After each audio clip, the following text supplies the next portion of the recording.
Welcome to the AI4EU Cafe for live presentations around AI. I'm very happy today to welcome in the cafe Christèle Tarnec from Orange Labs, and with her talk on ethics by design in AI, guidelines and toolkits to develop fair and explainable models. My name is Carmen McWilliams, and I'm the moderator and organizer. I'm the director of the company Grassroots Arts in Germany and partner in the AI4EU project. As always, shortly the rules. Please take notice the session will be recorded. No confidential information shall be shared in this cafe session. In this cafe, the speaker can express her personal view and opinion. This is not necessarily the official AI4EU project opinion. So what is this cafe about? What could it be about? The cafe is an online forum to gain insights into the European AI scene. Participants can get the chance to share knowledge and experiences and meet stakeholders from various areas of AI research and application. Again, I welcome you all. Great that you're all here, and of course, great that you're here, Christèle. Great that you are here, participants all around Europe and the world. And please, this is an interactive session. You have the chance after the presentation to ask questions. There's on the right side, there's a panel, and there you also see a chat for questions. You can type them in. I'm going to read them afterwards to Christèle, and she may answer. So this is always the short introduction. And again, welcome to Christèle Tarnec. Hi, Christèle. And I want to introduce you, and then it's up to you. Christèle has been working in Orange Labs for 17 years. With a business school background, she has been involved in many projects: IoT, smart cities, data management platforms, ethics by design in AI. She always has an innovation management approach that considers technologies will enhance services for users. With fellow engineers, they have been studying for 18 months on the ethical issues that any data scientist can face during the construction of AI services and how to start using ethics by design methodology to support them. In spring 2020, the two colleagues, among whom a student from UPC School Barcelona, Ecole Centrale de Nantes-France, they studied the different open source tools available to develop fair and explainable models. IBM Toolkit offers the most functionalities, and they studied in detail. This web cafe today will be an opportunity to share with you her analysis, exchange on what remains to be done, and share your practices. So now I am back to Christèle. I will make you now the moderator. You can say hello and you can present as you like. And now I give you the moderator role. Okay. Hello, everybody. Yes. Hello, can you hear me? Yes. We can yes, hear you. And you can see my slides. Yes, I see your slides. Yes? Perfect. Everything is perfect. Okay. Looks perfect. Okay. Hello, everybody. So my goal today is to give you an overview of what can be done when you are a data scientist to develop models, AI models, that will be fair and explainable. Later, if you want to go deeper in the subject, well, we can have an exchange, but after the web cafe. So I supervised the internship of Hugo Miralles, as Carmen explained, and so I was working with a colleague of me from Orange Labs too, Patrick Rohan. So, slide. Okay, so we will have we will see what can be done to develop fair model, and then what can be done to develop model that will be explainable.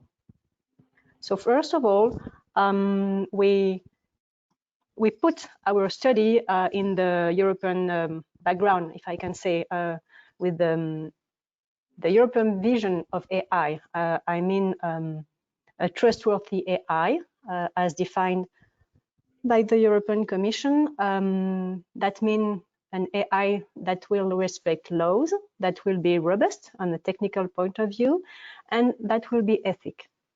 So these are our motivations to conduct this study in order to strengthen ethical values and social issues too.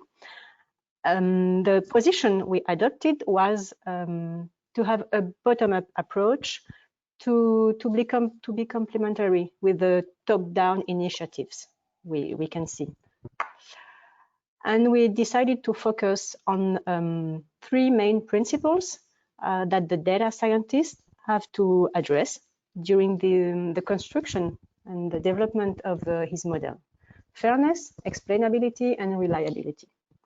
By fairness, we mean an algorithm that will produce the same outputs for anybody, and that will not discriminate somebody, and that will not be biased for any kind of person or group. We will see that in details. Explainability means that the output of the model must be understandable by anybody, depending on his background. Well, whatever his background, the person have to understand the decision made by an AI model.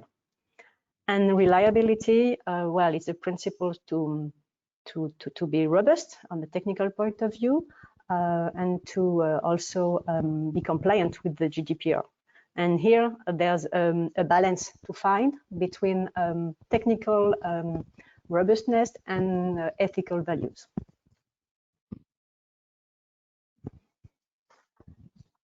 So when thinking about data scientists and what they have to do, we have in mind this life cycle divided in 4 main steps. The first step is to understand the context and the objective of the model you will have to develop. Then you will have to pre-process data, and it's a burdensome task, we know. After that, you have all the activities to develop your model, and then your job is quite finished, but you have to give your output, what you have done, to other people who will have in charge the integration of your model in the global AI system and its deployment in production. So when you see this life cycle, well, we can say that as a data scientist, you will have ethical question to address at every step, in fact. Fairness, you will have to deal with fairness at the beginning, but during all the process, and also for explainability. So once with that, the question is how to do. What tools do we have to do this? So let's have a look of the fairness principle. We'll start with a short state of the art, and then we go deeper in what IBM offers in his toolkit. So on a practical point of view, the question is what we have at our disposal to train fair model. Well, we have some metrics and some algorithm that mitigate bias in dataset. We have also some toolkits, and we have initiatives or label. Concerning the metrics and the bias mitigation algorithm, there's an upgrowing literature, and there are a lot of algorithms that are released today, but many are pending to be implemented in toolkits. And so we benchmarked some toolkits. This is not an exhaustive list, of course, but we have the tool from Google, a What If tool, that is very convenient for people in charge of deployment or final users, because it offers visualization. It's a visualization software, and it's very simple and intuitive, but it's not the perfect tool for the data scientist. So we looked at Themis ML. It's a developer tool similar to AI4EU 360, but it provides few metrics and algorithm to mitigate bias. We looked at Equitas. It's a tool to test ML model and different discrimination definitions. And finally, we decided to focus on the toolkit developed by IBM, AI4EU 360, because it was the more complete. And you have also initiative of label, such as Matic, who developed a fair data use label. It's an automatic audit detecting the source of discrimination in the algorithm. So let's have a look of the toolkit from IBM, AI4EU 360. So it's an interesting toolkit because it's a bit different from the other toolkits because it provides metrics plus the way to mitigate bias with the different algorithm. You have 60 metrics to evaluate unfairness in your data set, the data set you will use to train your model. You have, at the moment, it's always moving, but at the moment you have 11 bias mitigation algorithms. We will see them, well, the principle of them later. And it's an open source toolkit with a license 2.0 Apache. You have the complete API available, and it's a Python package. So the tool is very rich, but the scope, it's important to say the scope is limited to binary classification on structured data sets.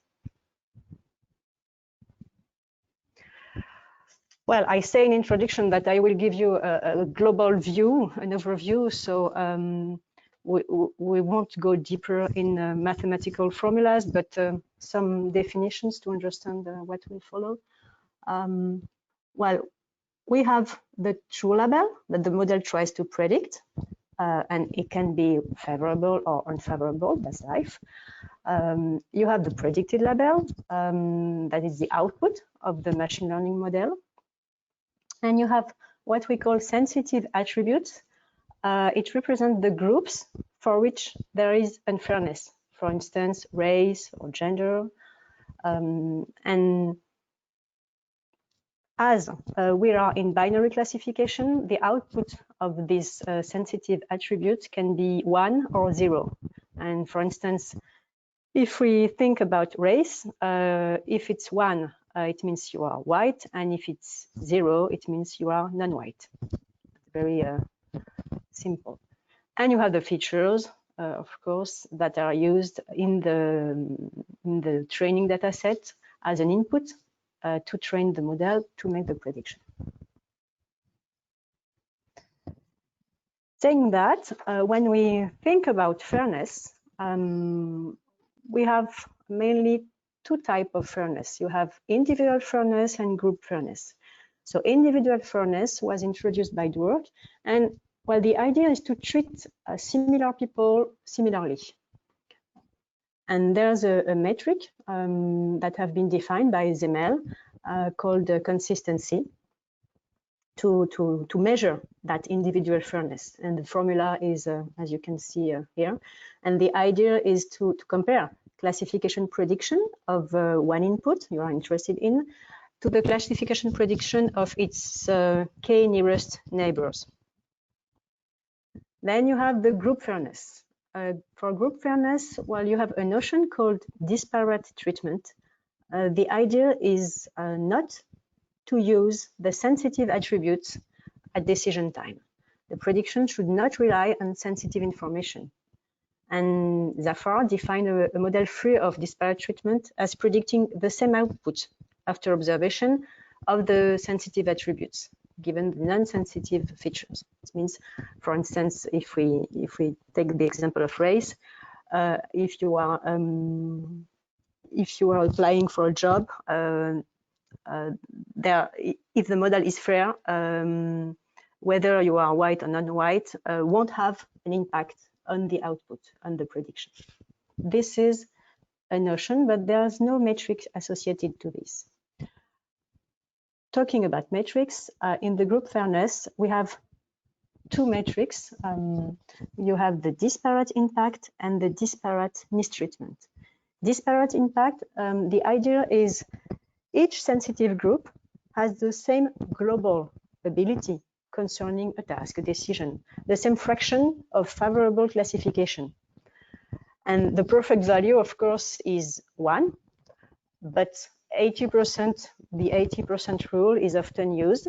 And so if you have a disparate impact between 0.8 and 1.25, it's acceptable. So the idea here is a global fairness for different sensitive groups. And you have another kind of metrics. It's a disparate mistreatment. Here, the idea is that each sensitive group has equality of accuracy and calibration measures, and the perfect value is thereby 1. In fact, it depends on the context, on the objective of your model.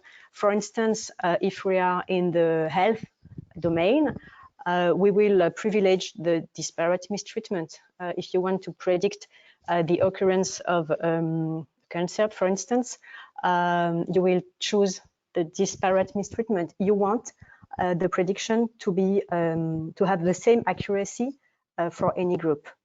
If it's for how can I say, a student applying for a university, perhaps you will choose the disparate impact, because all students have to have the same chance to go in the university. So it's really context dependent. So I said that AI Fairness 360 is very rich. So let's have a look of what you can find in AI Fairness 360. You will find the metrics and the algorithm to mitigate bias. And I said at the moment you have 11 algorithms. So to help you, Hugo, our internship, developed this decision tree, based on the Equitas decision tree. Equitas produces a tree like this for metrics, and so here we produce this one for to help you identify the most convenient, relevant algorithm to use. So depending on what you want to privilege, disparate impact or disparate mistreatment, and if you want to use your data set for other tasks or no, and so on, you will use some algorithm or not. And as you can see here, well, the idea is not to go in details in this decision tree at the moment. You can have a look after. But as you can see, there are 3 categories of algorithm. You have what we call the pre-processing, the in-processing, and the post-processing algorithm. So what is it about? Pre-processing bias mitigation algorithm, the principle is to use them before training your model. Often they refer to techniques modifying features on which the model will be trained, as discriminating decisions of the model are usually due to biased data. So the advantage of this kind of algorithm is that they comply with disparate treatment, also with disparate impact and individual fairness. They are not model specific, so you can use them anyway. And the modified data sets are usable for other prediction tasks if you need. The disadvantages are they cannot improve disparate mistreatment because you have to choose in group fairness, either you privilege disparate mistreatment or disparate impact. You cannot manage both at the same moment. And this kind of algorithm are less efficient than in-processing algorithm as they are not specific to the classifier you will use. The in-processing algorithm, so the principle is to use them while you are training your model. And the advantages are they are often efficient to reduce bias. You have a great control on the balance between accuracy and discrimination and fairness, let's say. Group fairness and individual fairness are taken into account. Are the fairness only intervenes during the training. So two similar individuals will be predicted similarly at prediction time. And the disadvantages, well, they are usually model specific. And the implementation done on AI Fairness 360 needs the sensitive attribute to operate. So one need thereby to remove the sensitive attribute of the dataset before prediction time to comply with disparate treatment. And you have the post-processing bias mitigation algorithm. So you use them at the end when your model has been trained, and they modify the predicted labels to comply with the fairness definition implemented. So they are not specific to, well, they are not specific to one classifier. That is an advantage, but they have disadvantages. They do not comply with the notion of disparate treatment. They all need the sensitive attributes at decision time to modify the labels. They do not comply with the individual fairness, as they do not use the non-sensitive features to change the label. And you have no control on the fairness accuracy trade-off.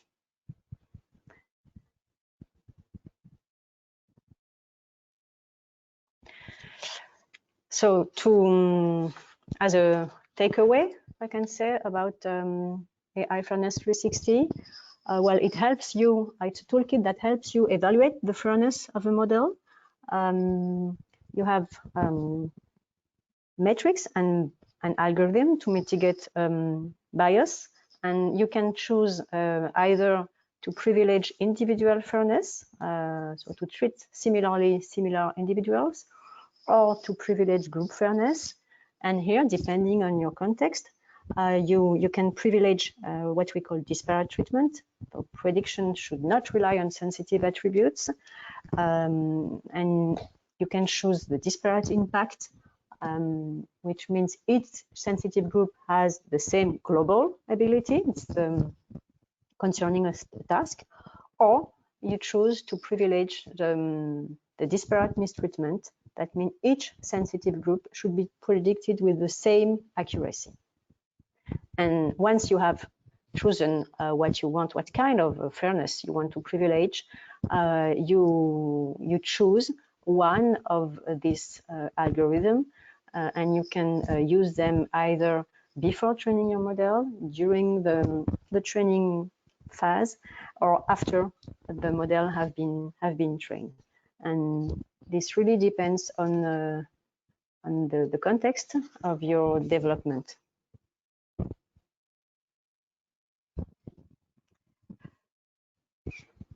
After fairness, well, I said at the beginning that we focused on fairness and explainability. So what about explainability?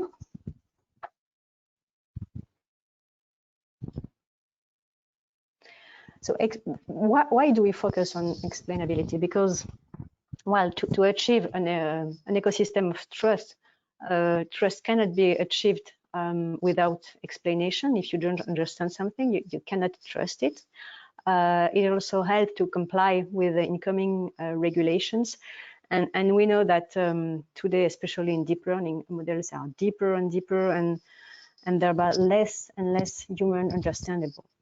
And well, on the left side, you can see that, well, if you have a model that is explainable, you can trace all the actions that have been done. You have the ability to be transparent about the system, its behavior, its outcomes, its training process. So if you have an audit, you can provide the proofs, and you can be accountant and ensure your responsibility as the developer of the system, and you can provide the proof that everything is compliant with what have to be done.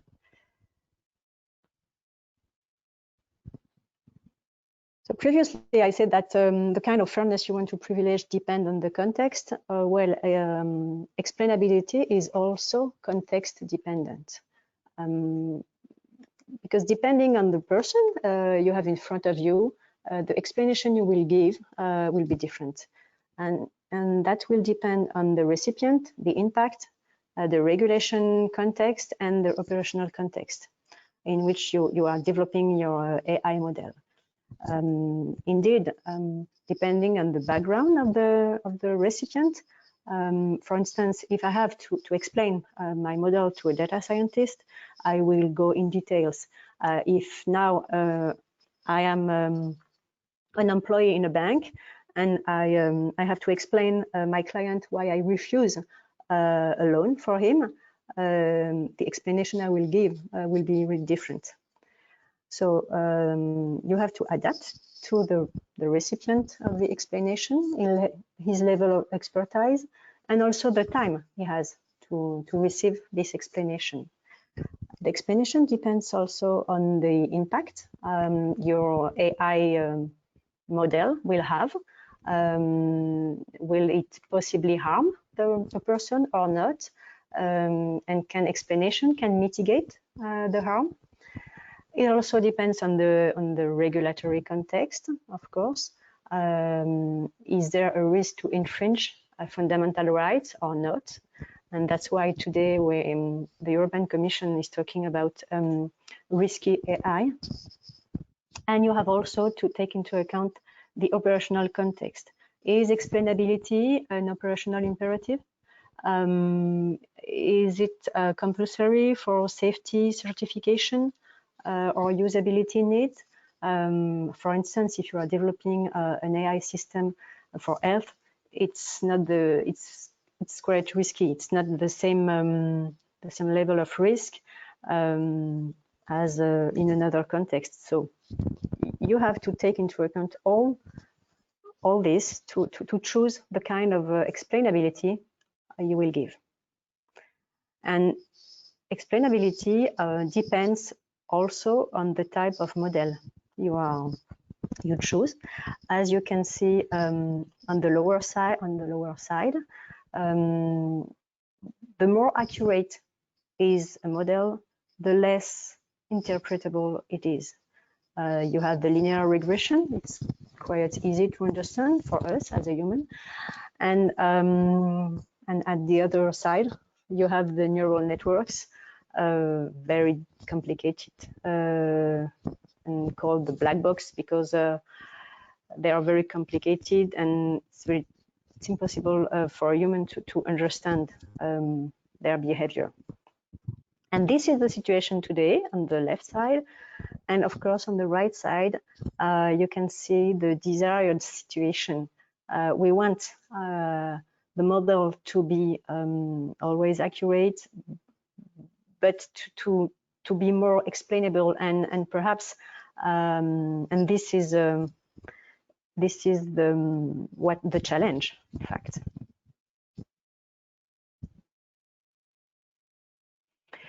So we have various different type of profiles of people that could receive explanation.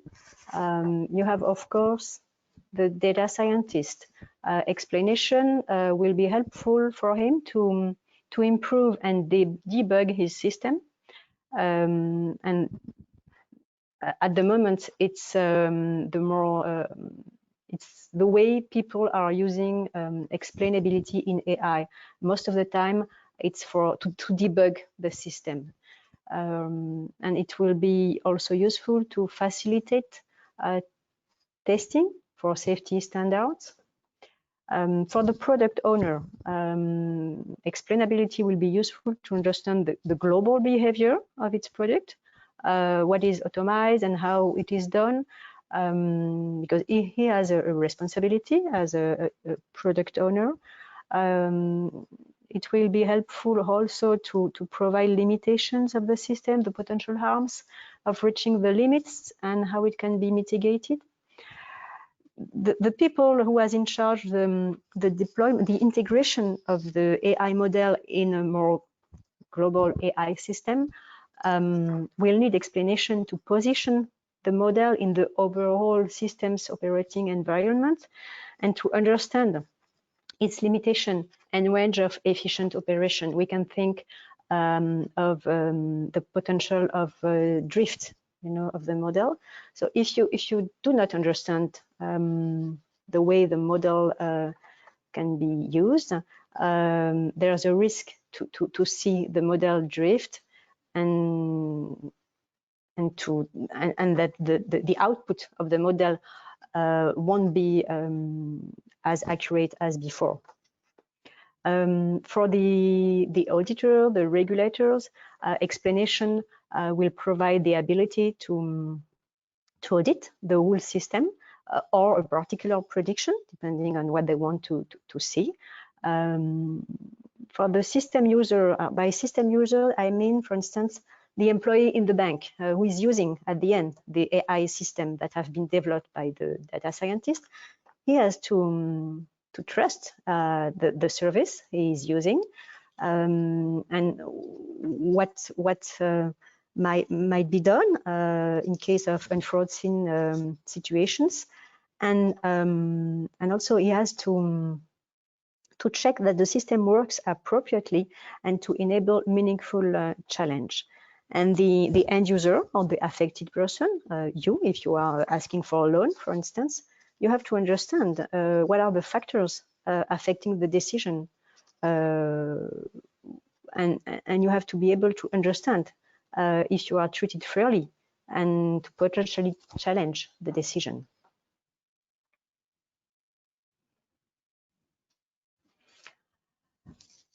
You have also a different kind of explanation. So the good news is that there are tools behind those definitions and those type of recipient and those type of explanation. We have tools. But the good news. So what kind of explanation we can choose? You can have local explanation or global explanation.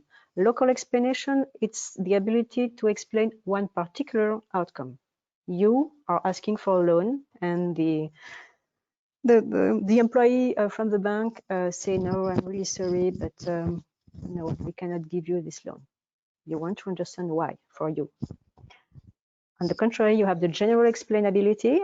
It's the ability to have a global understanding of the whole process of the model. For instance, an auditor will want to have a global explainability. An end user wants a local explainability.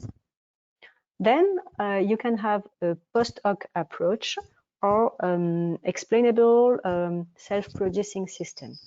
Post-hoc approaches are methods that try to explain a model already trained after. Versus you have some explaining model that are directly interpretable or self-explaining model.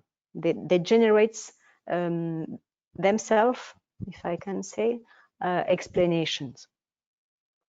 And you have also explanations that are model specific or model agnostic.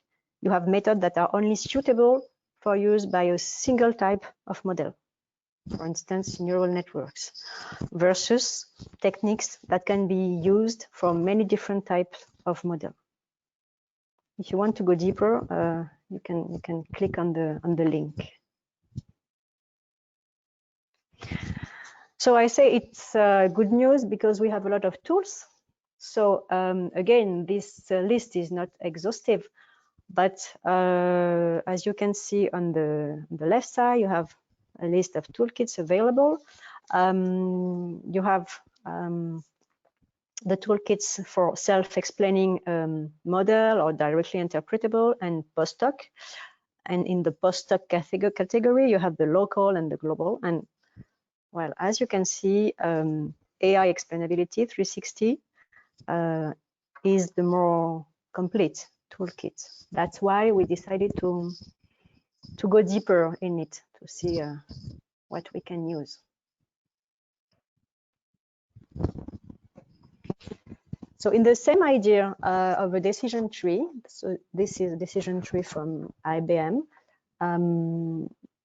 As you can see, you have around more or less 10 different type of model, explaining model.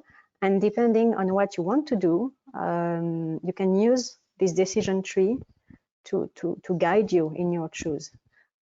So do you want to, if we are looking at the right side, do you want to understand your model? Okay. Are you looking for local or global explainability? Do you want a postdoc or a self-explaining? Or do you want direct or postdoc global explanation? Depending on, again, the recipient, you will choose a local or a global approach. And depending on the model you are using, the AI model, you will choose postdoc or self-explaining model to explain the output of your model. So I decided to illustrate here, not all of them, but some of them. Here it's a global direct explanation. So I choose a data set called adult, and the prediction here is either you will earn more or less than $50,000 per year. And the predictive model is a generalized linear rule. And here we use the explaining algorithm GLRM. So we are in this category here. We are in a global direct method. And the accuracy is 85%, so it's quite good. And well, the goal of this explaining algorithm is to explain the contribution of each feature to the global prediction. So here you have the different features, capital gain, for instance, education number, capital loss, and so on. And here you have coefficients. It's a binary classification. And so the higher is the coefficient, the more important is this feature for the predictive model's final score. And if the sign is positive, it's a positive influence, and it's negative, it's a negative influence. And automatically, the explaining algorithm created new features, single, like this, or multiple condition rules have been learned by the explaining algorithm. And these rules are added to the original features as an input of the generalized linear model. And it helps us as a human to understand the output. If we have a look at hour per week, here, hour per week, it's the original feature. And as you can see, the model created another feature, hour per week, less than or equal to 40 hours per week. And here in the graphical presentation, you can see, well, in orange, it's not the exact transcription, but it's to give you an idea. Without this explaining algorithm, we will have a linear we'll have no information to understand deeply. Thanks to this GLR explaining algorithm, we can see a discontinuity before and after 40 hours per week. That means that this is this changes the output of the model. This is a key feature. Another example. Now we skip in the local explanation, and it's a local and postdoc explanation based on features. So his name is Shap. It's quite close from a very well-known called Lime. So the idea is here is to find a simple and interpretable surrogate model, something local, that best approximates the complex model around a specific observation. So here it's always the same data set, of course. So the prediction is, will you earn more or less than $50,000 per year? So for this instance, the probability at 45% is yes, you will. And the goal of Shap is to give you explanation and how to read this. So here you have this straight linear vertical line that indicates the model average prediction over the training set. And here you have the most important features explaining the prediction for this person. And you start from the bottom, and you can see the accumulated effect of all the features to arrive at the final result, at the final prediction. So as you can see, the fact to be non-diverse has no impact. But here, race, so this is important. As you can see, race 0. So into bracket, it's the value. 0, it means that the person is non-white. And native country, Philippines. So the person is from Philippines. It's interesting because being non-white and native from Philippines contributes positively to the final score. You know, it's like when we were a kid. Where, oh, it's blue, it's cold, or yes, it's red, you are approaching the target. The idea is like that. When you go this way, it's the positive, this feature contributes positively to the final prediction. When you go on the left side, it contributes negatively. So here, the fact to be non-white and native from Philippines contributes positively to the final score. It's interesting because we trained the model before running this explaining algorithm. We trained the model, and before we used the pre-processing bias mitigation algorithm I presented you before. And we can see that now the model is fair. It's a proof that the model is fair. Here, for instance, another example, as you can see, it goes on the left side, so it's a negative contribution. So let's see what it means. Work class private 0, it means that the person is not working in the private sector. So working in public sector contributes negatively to the prediction, earning more than $50,000 per year. And education number, this person has 13 years of education, and it contributes positively to the final result.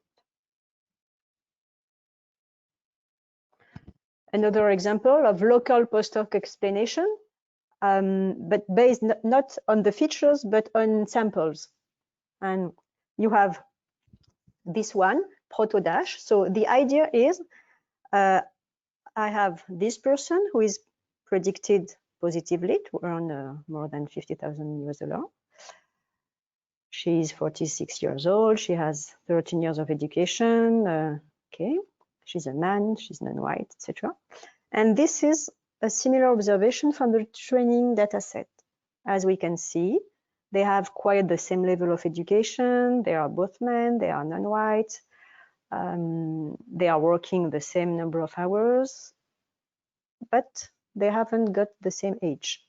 So it means that when I see that, I say, okay, age have no impact on the output.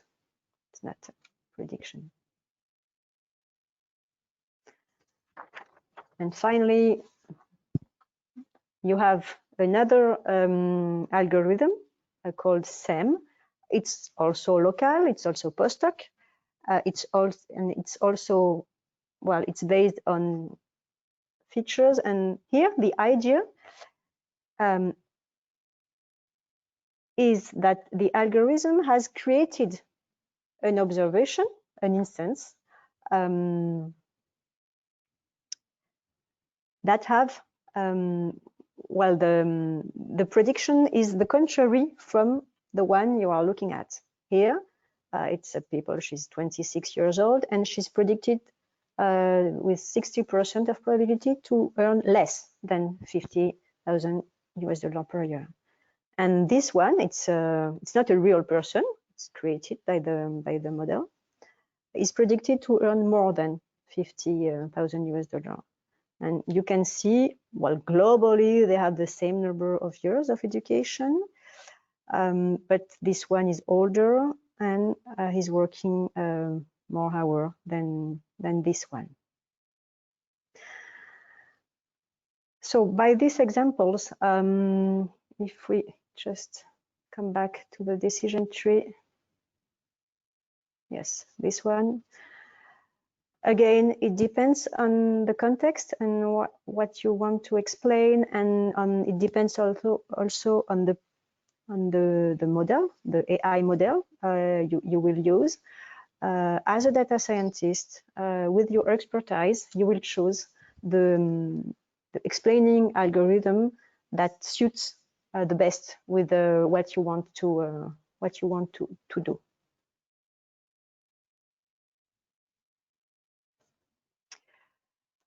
So to conclude on explainable AI, it's a must-have for trust, for adoption, to help to have traceability, to be transparent, accountable, and auditable. It's context dependent. It depends on the person who received the explanation, on the impact, the human impact of your AI system, the operational impact also, the regulation context, and the time you have to explain and to receive the explanation. The majority of explainable AI is a bit higher than fairness AI. And you have different type of explanation, local or global, intrinsic, self-explaining, or after the training of the model, post hoc. And you have explaining algorithms that are model agnostic or not. But it's still in its early age, and SHAP and LIME are the more popular one. But as we just seen before, there are many other type of methods to give explanation to the model you have developed. And that's it for this overview. So do not hesitate if you have any question. Oh, this was a great deep dive for me in fairness and explainability.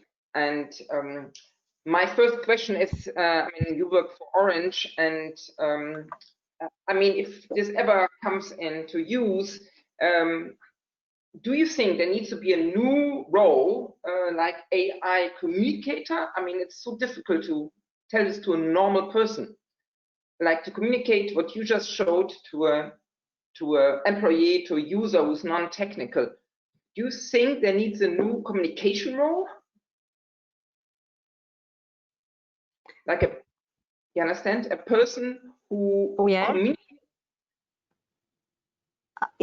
Well, I reformulate your question to, do I think that, well, it's not simple to understand, and do we need somebody in companies to communicate, like what you say, to communicate, to explain? And then communicate, like when to like a bank employee who has to explain it to. How you see that? I mean, can you just, needs there be a role in the middle, like a person who explains that? Oh, but the idea is to, as we saw, if you, well, you have method to explain the behavior of a model. Well, global explanation is for experts or for auditors or the product owner. For the end user, you have to choose a local explanation. And by the examples I shared with you, we saw that comparing you with the closest person, but who has been predicted differently from you is a way to explain, or to with SHAP also to explain the person what kind of features had an impact on the prediction is very useful. But it's true that SHAP, for instance, if I show the condition, the dependent plot to a customer of a bank, he won't understand. You will have, as a bank employee, to explain him, or to you will use this to give him explanation. Yes. So I can say that we are at the beginning of this story. We can see that personally, SHAP, once you have understand how to read this plot, it's quite interesting and simple to understand. Or comparing myself to a similar observation predicted differently or identically, I can also seems to me easy to understand. And I think that at the end we will have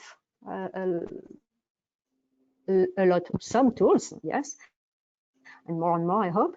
And it's our expertise that will make that we will choose one or another depending on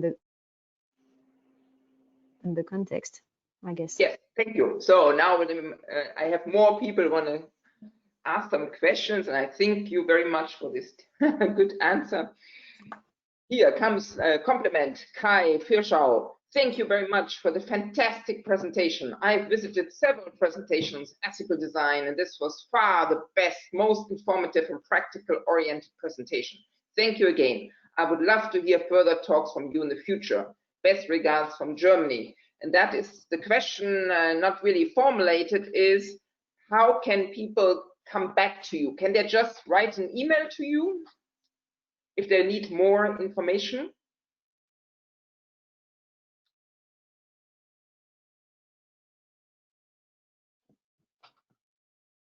Oh, I lost you.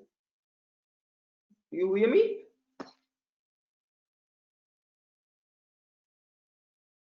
You hear me?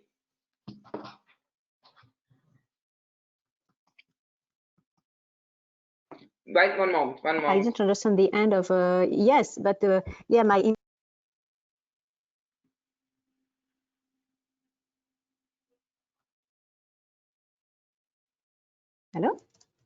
Hello? Ah, yes. Yes, I can hear you. Yes, you can hear me? Yes. Super. Yes. Yeah. Do not hesitate to contact me, and me and my colleague, we will come back back to you. Great. And it will be interesting to exchange with people, because it's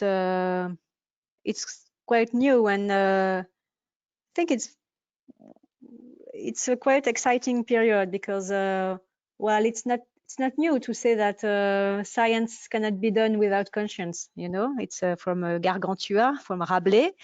But today, with the power of AI and the presence of AI in our daily life, well, skipping from the principles to practical things, it's now. It's not for tomorrow. It's for today, and it's very exciting to work on that. And so we talked about metrics for fairness, but there is no metrics for trustworthy AI, for instance. We're talking about that on the European context, but what is it? Trust, it's to be fair, to be accurate, and to respect law. Okay, so how will we measure that? Well, that could be an interesting question to talk about, for instance. Yes. So yeah, do not hesitate to come back to me. Yes, because I see many questions here, and our time is running out. So if your question is not now basically answered, please just write directly to us, to Christèle, and if you want, you can also write me, but you see the email. And one more last, and then we have to go. Can explainability of an AI system, this comes from Janos Tolias, can explainability of an AI system in medicine reveal hidden risks in AI medical predictions that cannot be otherwise revealed? Could that, what? Like, can explainability of an AI system in medicine, the use case is medicine, reveal hidden risks in AI medical predictions that cannot be otherwise revealed? Would you have an answer to this? And if so, what type of explainability would be more appropriate in this regard? So,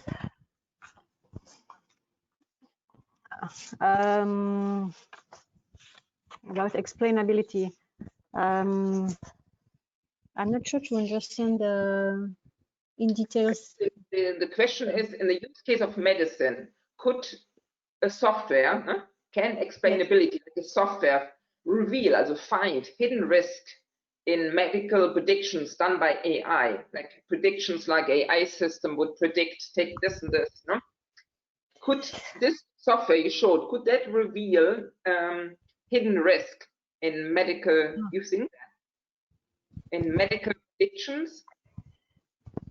Well, I always say that in the medical field, yeah, we have to produce explainable system, but also fair system. So I guess that if the model is fair, it will eliminate, if I can say, most of the risk, because we are human and we are biased. And if we choose the good metric before choosing to develop an explainable model, before that, if we say, okay, my model have to be fair, and what kind of metric do I choose? And here in medicine, the idea is to have the same accuracy for anybody, any group. So you find the group fairness, and you choose, sorry, the disparate mistreatment,